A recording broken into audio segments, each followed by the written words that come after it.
Today's video is sort of a continuation of our last video on DNA. And we're going to take a look at a whole bunch of different terms to see what an allele is and what the differences are between dominant and recessive, homozygous and heterozygous, and also genotype and phenotype. Now, all of these terms are related to genes. And remember, a gene is just a segment of DNA that codes for a particular type of protein.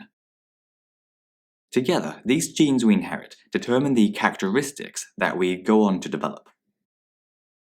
Sometimes these traits are determined by a single gene, like the ones that code for fur color in mice and red-green color blindness in humans. More often though, our characteristics are determined by several different genes that interact with each other. For example, there are loads of genes that code for height, which is one of the reasons why we're all different sizes. If we look back at the definition of a gene, you'll notice that it codes for a particular type of protein.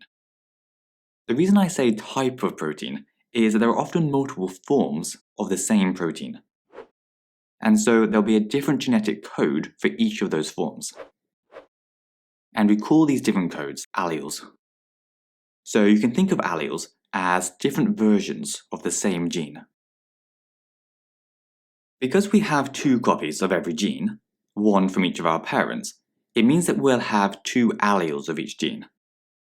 And these could both be the same allele, or they could be two different alleles. If they were the same, we'd say that we're homozygous for that allele. Whereas if they were different, we would be heterozygous. This brings a bit of a problem though. Say we had a mouse that was heterozygous for fur color, with one allele coding for purple fur and the other for green fur. What color would our mouse be? Well, it's not going to be a mix of the two.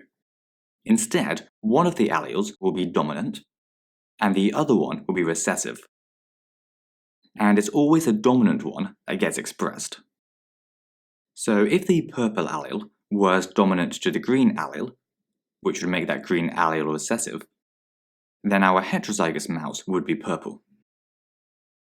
This means that the only way to have a green mouse is if both of its alleles were for green fur, which we would call homozygous recessive.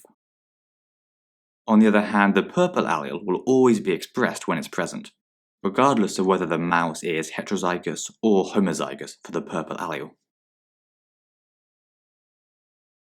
Now, the last two terms that we need to cover are genotype and phenotype.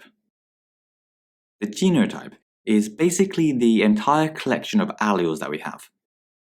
So if we take the three mice that we used before, the heterozygous mouse, the homozygous dominant, and the homozygous recessive one, we would say that they all have different genotypes, because they have different alleles, and so different genetic codes. However, your phenotype is the characteristics that you get from your genotype. So as both the heterozygous mouse and the homozygous dominant mouse are purple, we would say that they have the same phenotype, even though they had different genotypes. Meanwhile, because our homozygous recessive mouse is green rather than purple, it has a different phenotype, as well as a different genotype. Anyway, that's it for this video. In our next one, we're going to take a look at genetic diagrams. So cheers for watching, and we'll see you soon.